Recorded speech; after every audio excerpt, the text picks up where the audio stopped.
Welcome students. LCR series സർക്യൂട്ടിൻ്റെ കണ്ടിന്യൂവേഷനാണ് ഇന്ന് പഠിക്കുന്നത്. LCR series സർക്യൂട്ടിലുള്ള ഒരു ഇമ്പോർട്ടൻറ്റ് ഫിനോമിനാണ്, അതായത് റെസൊനൻസ് അല്ലെങ്കിൽ ഇലക്ട്രിക്കൽ റെസൊനൻസ് എന്ന് പറയും. ഇപ്പോൾ നമ്മൾ ഈ ഒരു സർക്യൂട്ട് ഓൾറെഡി കണ്ടതാണ്, R, L and C, and we R applying an alternating EMF E is equal to E naught sin omega t അല്ലേ, സൈൻ ഒമേഗ ടി.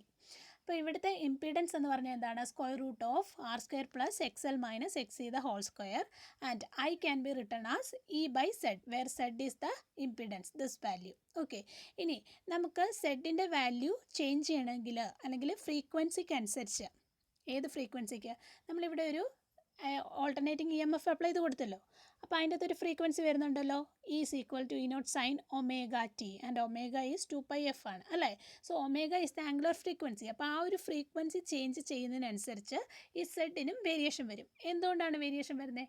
കാരണം ഇവിടുത്തെ ഇക്വേഷൻ ഇതാണല്ലേ, Z equal to square root of R square plus XL minus XC the whole square. XL എന്ന് പറഞ്ഞാൽ L ഒമേഗയാണ്, XC എന്ന് പറഞ്ഞാൽ 1/C ഒമേഗയാണ്. അപ്പോൾ രണ്ടിടത്തും ഒമേഗ എന്ന് പറയുന്നൊരു ഫാക്ടർ വരുന്നുണ്ട്. സോ ഈ EMFൻ്റെ ഒമേഗ ചേഞ്ച് ചെയ്യുന്നതിനനുസരിച്ച് എന്ത് സംഭവിക്കും? ഈ L ഒമേഗയ്ക്കും 1/C ഒമേഗയ്ക്കും ചേഞ്ച് വരും. അതിന് ചേഞ്ച് വന്നു കഴിഞ്ഞാൽ സെഡിനും ചേഞ്ച് വരും. ഓക്കെ, അപ്പോൾ സെഡ് എപ്പോഴാണ് മിനിമം ആകുന്നത്? സെഡ് മിനിമം ആകുന്നത് when Z equal to R. Z equal to R വന്നു കഴിഞ്ഞാൽ അതിൻ്റെ മീനിങ് എന്താ? L omega minus 1/C omega equal ആകണം, അല്ലെങ്കിൽ L omega minus 1/C omega എന്ന് പറയുന്നത് 0 ആകണം. സോ സെഡ് മിനിമം ആകാനുള്ള കണ്ടീഷനാണ് XL minus XC equal to 0 or L omega minus 1/C omega is L omega is equal to 1/C omega. അപ്പോൾ Z minimum ആയിക്കഴിഞ്ഞാൽ, Z equal to R ആയിക്കഴിഞ്ഞാൽ ഇവിടെ കറണ്ടിന് എന്ത് സംഭവിക്കും? സെഡ് മിനിമം ആകും തോറും കറണ്ട് അതിൻ്റെ എങ്ങോട്ട് വരും? മാക്സിമം വരും അല്ലേ. അപ്പോൾ നമുക്ക് മാക്സിമം ആംപ്ലിറ്റ്യൂഡിലുള്ള കറണ്ട് അല്ലെങ്കിൽ മാക്സിമം ഓസിലേഷൻ നമുക്ക് കിട്ടും. അതായത് ഇപ്പോൾ XL ഈക്വൽ ടു XC ആകുമ്പോഴാണല്ലോ നമുക്ക് ആ ഒരു മാക്സിമം കറണ്ട് കിട്ടേണ്ടത്, നമുക്ക് അങ്ങനെയാണ് കിട്ടേണ്ടത്. So L omega is equal to 1/C omega. അപ്പോൾ ഇതിൻ്റെ അകത്ത് നിന്ന് omega square is equal to 1/LC or omega is equal to 1/സ്ക്വയർ റൂട്ട് ഓഫ് LC എന്ന് എഴുതാം. ഇതിനെ നമ്മൾ ഒമേഗ നോട്ട് എന്ന് റെപ്രസെൻ്റ് ചെയ്യുന്നു. And this value omega naught is equal to 1/സ്ക്വയർ റൂട്ട് ഓഫ് LC എന്ന് പറയുന്ന ഇതിനെയാണ് നമ്മൾ natural frequency of the circuit എന്ന് പറയുന്നത്. എന്തുകൊണ്ടാണ് നാച്ചുറൽ ഫ്രീക്വൻസി എന്ന് പറയുമ്പോൾ ഇവിടെ എല്ലിൻ്റെ വാല്യൂ സിയുടെ വാല്യൂ മാത്രമേ വന്നിട്ടുള്ളൂ അല്ലേ, വേറെ ഒമേഗ കാര്യങ്ങളൊന്നും വന്നിട്ടില്ല, അപ്പോൾ വേറെ ഫാക്ടറൊന്നും വന്നിട്ടില്ല. സോ 1/സ്ക്വയർ റൂട്ട് ഓഫ് LC. അപ്പോൾ ഇത് കംപ്ലീറ്റ് ആയിട്ട് എന്താണ്? ഈ ഒരു സർക്യൂട്ടിനെ ഡിപ്പെൻഡ് ചെയ്താണ് ഇരിക്കുന്നത്. ഇതിനെയാണ് നമ്മൾ സിസ്റ്റത്തിൻ്റെ നാച്ചുറൽ ഫ്രീക്വൻസി എന്ന് പറയുന്നത്. ഇനി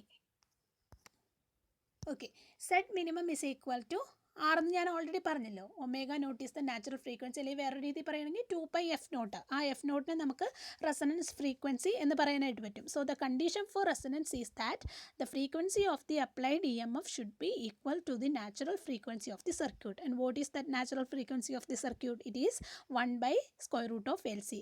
what is the frequency of the applied EMF? That is omega. That is E is equal to E naught sin omega t. That omega, if that omega is equal to omega naught, then there is a minimum impedance.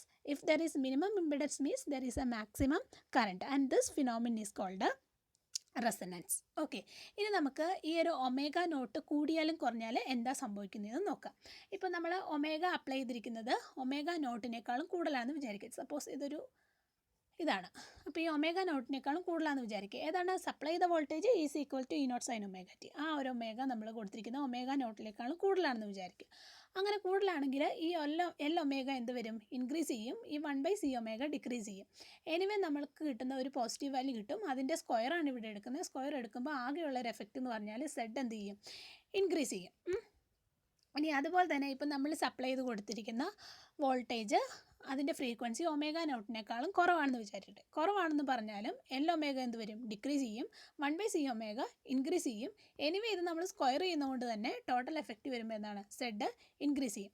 അപ്പോൾ ഈ omega നോട്ടിനേക്കാളും കൂടിയാലും കുറഞ്ഞാലും supply ചെയ്ത് കൊടുത്തിരിക്കുന്ന EMFൻ്റെ frequency കൂടിയാലും കുറഞ്ഞാലും current കുറയുകയാണ് ചെയ്യുന്നത്. അപ്പോൾ മാക്സിമം കറണ്ട് വരുന്നത് എവിടെയാണ്? ഒമേഗ നോട്ടിലാണ്. കൂടിയാലും കുറഞ്ഞാലും എന്താണ്? കറണ്ട് കുറയുന്നു. അപ്പോൾ ഇത് ഒമേഗയും കറണ്ടും തമ്മിലുള്ള ഒരു ഗ്രാഫിൻ്റെ ഒരു ഗ്രാഫിക്കൽ റെപ്രസെൻറ്റേഷനാണ് ഇവിടെ കാണിച്ചിരിക്കുന്നത്. അപ്പോൾ ഇവിടെ റെസൊണൻസ് എന്ന് പറയുന്നത് ഞാൻ ഓൾറെഡി പറഞ്ഞല്ലോ. റെസൊണൻസ് എന്ന് പറയുന്നത് നമുക്ക് മാക്സിമം കറണ്ട് കിട്ടുമ്പോഴാണ്. അപ്പോൾ ഇതൊരു ട്യൂണിങ് മെക്കാനിസത്തിലൊക്കെ ഇത് നമുക്ക് വളരെയധികം അല്ലെങ്കിൽ ഒരുപാട് ആപ്ലിക്കേഷൻ ഉള്ളൊരു കാര്യമാണ്, ഫിനോമിനാണ് റെസൊണൻസ് എന്ന് പറയുന്നത്. എക്സാമ്പിളായിട്ട് പറയുകയാണെങ്കിൽ ഇപ്പം റേഡിയോയുടെയും ടെലിവിഷൻ്റെയും ഒക്കെ ട്യൂണിങ് മെക്കാനിസം ഉണ്ടല്ലോ. ഇപ്പോൾ ഒരു നമ്മുടെ ടെലിവിഷൻ്റെ കേസ് എടുക്കുവാണെങ്കിൽ ഒരുപാട് ചാനൽസ് ഉണ്ടല്ലേ. അപ്പോൾ എല്ലാ ചാനൽസിനും എന്താണ് ഡിഫറെൻറ്റ് ഫ്രീക്വൻസിയാണ് ഉള്ളത്. ഇപ്പോൾ ദൂരദർശന് ഒരു ഫ്രീക്വൻസിയാണ്, സ്റ്റാർ സ്പോർട്സിന് ഒരു ഫ്രീക്വൻസിയാണ്, സ്റ്റാർ മൂവീസിന് ഒരു ഫ്രീക്വൻസിയാണ്. ഇപ്പോൾ നമുക്ക് എന്താ ചെയ്യുന്നത്, ഇപ്പോൾ ദൂരദർശൻ്റെ ഫ്രീക്വൻസി ഇപ്പോൾ ഫോർ എക്സാമ്പിളായിട്ട് പറയുകയാണെങ്കിൽ Ω1 for Doordarshan and Ω2 for star sports ആണെന്ന് വിചാരിക്കുക. ഓക്കെ, അപ്പോൾ നമ്മൾ എന്താ ചെയ്യുക, ഈ സിസ്റ്റത്തിൻ്റെ അകത്ത് ഒരു നാച്ചുറൽ ഫ്രീക്വൻസി ഉണ്ടല്ലോ. ആ നാച്ചുറൽ ഫ്രീക്വൻസി എന്താണ്? 1/√LC അല്ലേ. Ω₀ 1/√LC. ഇതാണ് ഈ ഒരു സർക്യൂട്ടിൻ്റെ നാച്ചുറൽ ഫ്രീക്വൻസി. അല്ലെങ്കിൽ ഇവിടെ എടുത്തിരിക്കുന്ന സിസ്റ്റം എന്ന് പറഞ്ഞാൽ എന്താണ്? നമ്മുടെ ടെലിവിഷനാണ് ഇവിടുത്തെ സിസ്റ്റം. അപ്പോൾ എന്താ ചെയ്യുന്നത് വെച്ചാൽ നമുക്ക് ഇപ്പോൾ സ്റ്റാർ സ്പോർട്സ് കിട്ടണമെന്ന് വിചാരിക്കുക. അപ്പോൾ സ്റ്റാർ സ്പോർട്സ് കിട്ടണമെങ്കിൽ ഇപ്പോൾ ഇഷ്ടംപോലെ ഫ്രീക്വൻസി ഇതുപോലെ Ω3, Ω4 അങ്ങനെ ഡിഫറെൻറ്റ് ചാനൽസിലുള്ള ഒരുപാട് ഫ്രീക്വൻസീസ് വരുന്നുണ്ട്. അപ്പോൾ നമുക്ക് സ്റ്റാർ സ്പോർട്സ് ആണ് കാണേണ്ടത്. അപ്പോൾ എന്താ ചെയ്യുന്നത്, നമ്മൾ റിമോട്ട് യൂസ് ചെയ്യുന്നു. എന്നിട്ട് എന്താ ചെയ്യുന്നത്, ആ ടെലിവിഷൻ്റെ അകത്ത് കപ്പാസിറ്റൻസ് വേരി ചെയ്യുന്നു. കപ്പാസിറ്റൻസ് വേരി ചെയ്തിട്ട് അപ്പോൾ എന്ത് സംഭവിക്കും, ഈ Ω0 വേരി ചെയ്യും. സിസ്റ്റത്തിൻ്റെ ആ ഫ്രീക്വൻസി വേരി ചെയ്യുകയും ആ ഫ്രീക്വൻസി എന്താണ് Ω2 ഈക്വൽ ആകുവാണെങ്കിൽ നമുക്ക് എന്ത് കിട്ടും, സ്റ്റാർ സ്പോർട്സ് കിട്ടും. ഓക്കെ, അങ്ങനെ. അപ്പോൾ അതാണ്. അപ്പോൾ അതുപോലെ തന്നെ റേഡിയോ സിഗ്നൽസ് ആണെങ്കിൽ ഡിഫറെൻറ്റ് റേഡിയോ സിഗ്നൽസ് നമ്മുടെ എയറിലുണ്ട് അല്ലേ. അപ്പോൾ എന്താ ചെയ്യേണ്ടത്, നമ്മൾ ആ ഒരു റേഡിയോ ട്യൂൺ ചെയ്യുന്നു. റേഡിയോ ട്യൂൺ ചെയ്യുക മീൻസ് അവിടുത്തെ കപ്പാസിറ്റൻസ് വേരി ചെയ്യുന്നു. അപ്പോൾ അവിടുത്തെ ആ സിസ്റ്റത്തിൻ്റെ അല്ലെങ്കിൽ ആ ഒരു സർക്യൂട്ടിൻ്റെ നാച്ചുറൽ ഫ്രീക്വൻസി ഒരു പെർട്ടിക്കുലർ സ്റ്റേഷൻ്റെ ഫ്രീക്വൻസിയുമായിട്ട് ഏകദേശമൊക്കെ മാച്ച് ആകുമ്പോൾ എന്ത് സംഭവിക്കുന്നു, അവിടെ എന്ത് ഫിനോമിന സംഭവിക്കുന്നത്, XL - XC = 0 ആകും. Ω0 ആകുമ്പോൾ XL - XC = 0 ആകും. XL - XC = 0 ആകുമ്പോൾ Z മിനിമം ആകും. Z മിനിമം ആയാൽ മാക്സിമം കറണ്ട് കിട്ടും. മാക്സിമം കറണ്ട് കിട്ടുക എന്ന് പറഞ്ഞാൽ എന്താ, നമുക്ക് ആ ഒരു രണ്ട് ഫ്രീക്വൻസി മാച്ചായി. അപ്പം നമുക്ക് മാക്സിമം കറണ്ട് കിട്ടി, മാക്സിമം സിഗ്നൽ കിട്ടി. അപ്പം നമുക്ക് ആ ഒരു സ്റ്റേഷനിൽ കാര്യങ്ങൾ കേൾക്കാനായിട്ട് പറ്റും, അല്ലെങ്കിൽ ആ ഒരു ചാനൽ കാണാനായിട്ട് പറ്റും. ഇതാണ് ട്യൂണിങ് മെക്കാനിസം എന്ന് പറയുന്നത്. ഇനി നമ്മളിവിടെ എടുക്കുന്നത് ഓക്കെ, ഇനി നമ്മൾ ക്വാളിറ്റി ഫാക്ടർ എന്ന് പറയുന്ന ഒരു കാര്യത്തിലേക്ക് കൂടി കിടക്കുകയാണ്. അതായത് നമുക്ക് ഓൾറെഡി ഇവിടെ ഒരു ഗ്രാഫ് കിട്ടിയല്ലോ. എന്ത് ഗ്രാഫാണ്?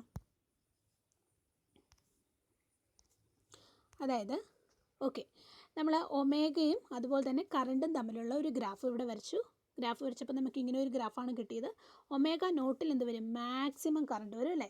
ആ മാക്സിമം കറണ്ടിനെ ഞാൻ I0 എന്ന് റെപ്രസെൻറ്റ് ചെയ്യുന്നു. അപ്പോൾ അതിന് കറസ്പോണ്ടിങ് ആയിട്ടുള്ള പവർ എത്രയാണ്? പവർ എന്ന് പറഞ്ഞാൽ P = I²R ആണ്. സോ ഇവിടെ മാക്സിമം കറണ്ട് I0 ആയതുകൊണ്ട് പവർ P = I0²R എന്ന് നമുക്ക് എഴുതാനായിട്ട് പറ്റും. ഇനി ഇതിൻ്റെ ഒരു ഹാഫ് പവർ നമ്മൾ എടുക്കുകയാണ്. അപ്പോൾ ഹാഫ് പവർ എടുക്കണമെങ്കിൽ ഏതെങ്കിലും ഒരു പെർട്ടിക്കുലർ ഫ്രീക്വൻസിയിലായിരിക്കുമല്ലോ. ഇപ്പോൾ I0²R ആണല്ലോ, അല്ലെങ്കിൽ I²R ആണ് പവർ എന്ന് പറയുന്നത്. അപ്പോൾ ഏതെങ്കിലും ഒരു പെർട്ടിക്കുലർ ഐയിലായിരിക്കും അതിൻ്റെ ഹാഫ് പവർ എന്ന് വിചാരിക്കുക. സപ്പോസ് ഈ ഒരു വാല്യൂവിലാണ് I²R, അതായത് എന്തിൻ്റെ ഹാഫ് പവർ, ഈ മാക്സിമം പവറിൻ്റെ ഹാഫ് ആയിട്ടുള്ള വാല്യൂ ഇതാണെന്ന് വിചാരിക്കുക. സോ ഒന്നും കൂടി എഴുതാം, that is half I0² R = I²R. ഈ I²R എന്ന് പറയുന്നത് ഈ മാക്സിമം പവറിൻ്റെ ഹാഫ് ആണെന്ന് വിചാരിക്കുക. അങ്ങനെയാണെങ്കിൽ നമുക്ക് R can be cancelled. Then I = I0/√2. So I = I0/√2 എന്ന് പറയുന്ന ഒരു കറണ്ടിന് കറണ്ടിൻ്റെ പവർ എന്ന് പറഞ്ഞാൽ എന്തായിരിക്കും, ഈ മാക്സിമം പവറിൻ്റെ ഹാഫ് ആയിരിക്കും. സോ ഹാഫ് പവർ ആയിരിക്കും.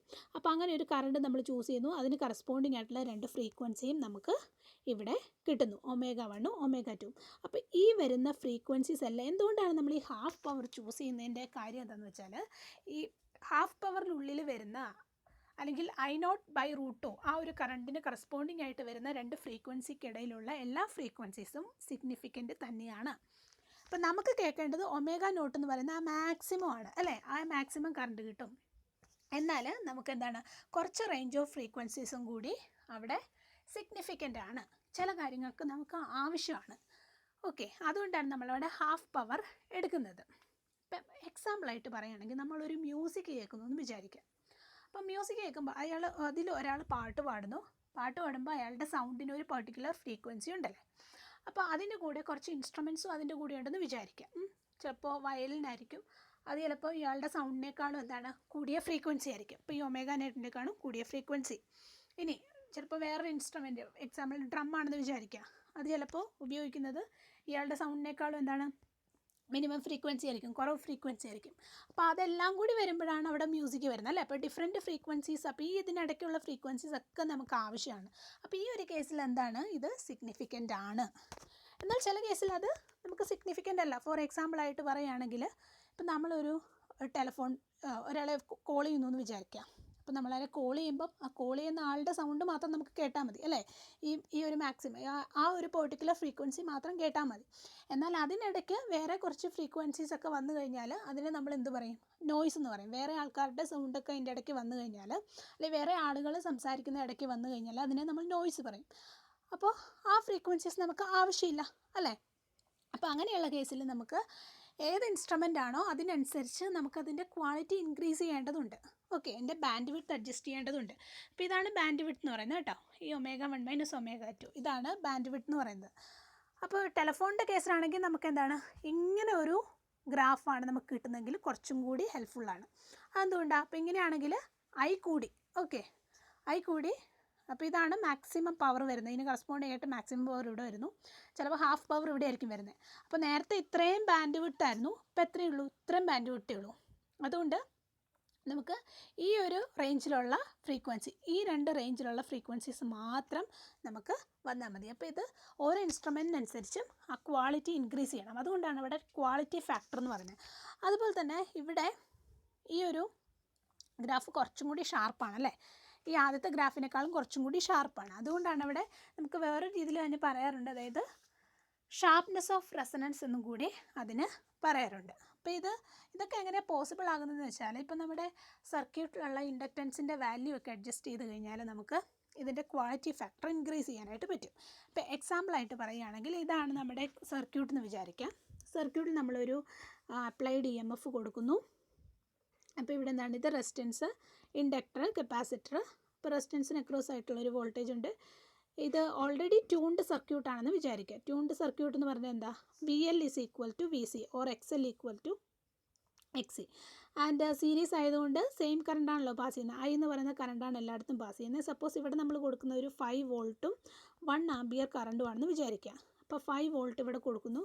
റെസിസ്റ്റൻസിന് അക്രോസ് ആയിട്ട് വരുന്നത് 5 വോൾട്ട് തന്നെയാണ്. കാരണം ഈ രണ്ട് വോൾട്ടേജും ക്യാൻസൽ ആയി കഴിഞ്ഞാൽ ബാക്കി വരുന്നത് 5 വോൾട്ട് റെസിസ്റ്റൻസിന് അക്രോസ് ആയിട്ട് വരുന്നു. ഇൻഡക്ടറിന് അക്രോസ് ആയിട്ട് എന്താ വരുന്നത്? ഇൻഡക്ടറിന് അക്രോസ് ആയിട്ട് വരുന്ന വോൾട്ടേജ് എന്ന് പറഞ്ഞാൽ, ഇപ്പോൾ ഇൻഡക്റ്റൻസിൻ്റെ വാല്യൂ 5 ആണെന്ന് വിചാരിക്കുക. Omega suppose sin ωt is equal to E0 sin ωt. That value of omega is 500 ആണെന്ന് വിചാരിക്കുക. ദെൻ വോൾട്ടേജ് അക്രോസ് ഇൻഡക്റ്റൻസ് എന്ന് പറഞ്ഞാൽ, ഇൻഡക്ടർ എന്ന് പറഞ്ഞാൽ V = I × L omega. I എന്ന് പറഞ്ഞാൽ 1 ആംപിയർ ആണ്, L എന്ന് പറഞ്ഞാൽ 5 ആണ്, ഒമേഗ എന്ന് പറഞ്ഞാൽ 500 ആണ്. So the voltage is 2500. നമ്മളിവിടെ അപ്ലൈ ചെയ്ത് കൊടുത്തത് 5 വോൾട്ടാണ്, പക്ഷേ ഇവിടെ അപ്പിയർ ചെയ്ത് എത്രയാണ്?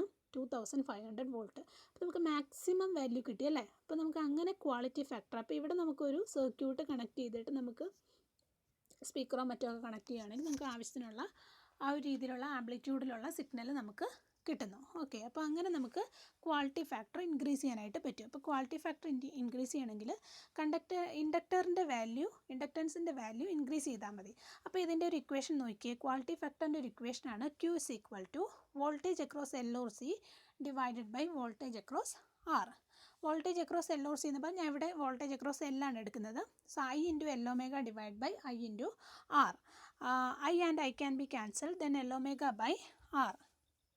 ആൻഡ് ഒമേഗ എന്ന് പറയുന്നത് ഇതൊരു ട്യൂൺഡ് സർക്യൂട്ടാണ്. അതുകൊണ്ട് തന്നെ അവിടുത്തെ ഒമേഗ ട്യൂൺഡ് സർക്യൂട്ടിൽ എപ്പോഴും വിചാരിക്കുക ഒമേഗയുടെ വാല്യൂ എന്താണ്? 1/√LC. അത് ഞാൻ അപ്ലൈ ചെയ്ത് കൊടുക്കുന്നു. ദെൻ നമുക്ക് കിട്ടുന്ന ആൻസർ എന്ന് പറഞ്ഞാൽ 1/R × √L/C.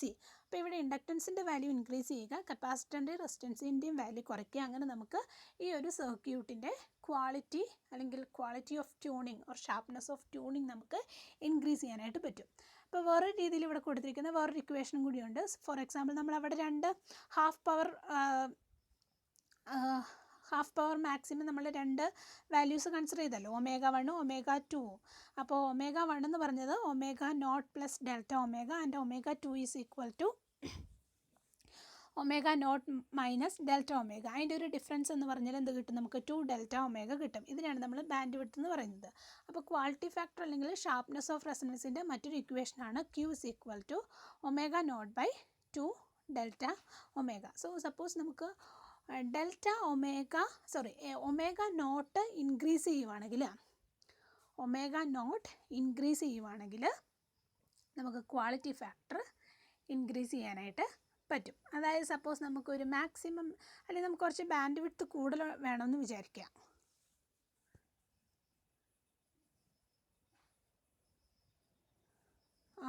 മാക്സിമം വാല്യൂസ് അത് ഈ ഒരു ഇക്വേഷൻ്റെ അകത്ത് Q = ω0/2 ഡെൽറ്റ ω. സോ ω0ൻ്റെ വാല്യൂ ഇൻക്രീസ് ചെയ്താൽ എന്ത് സംഭവിക്കും? Qൻ്റെ വാല്യൂ ഇൻക്രീസ് ചെയ്യും. കാരണം ഇതാണല്ലോ ω0 എന്ന് പറയുന്നത്. ω0ൻ്റെ വാല്യൂ ഇത്. ഓക്കെ, അപ്പോൾ അത് ഇൻക്രീസ് ചെയ്യുവാണെങ്കിൽ നമുക്ക് എന്തായിരിക്കും? ആ ഒരു സർക്യൂട്ടിൻ്റെ ക്വാളിറ്റി ഫാക്ടറും കൂടി ഇൻക്രീസ് ചെയ്യാൻ പറ്റും.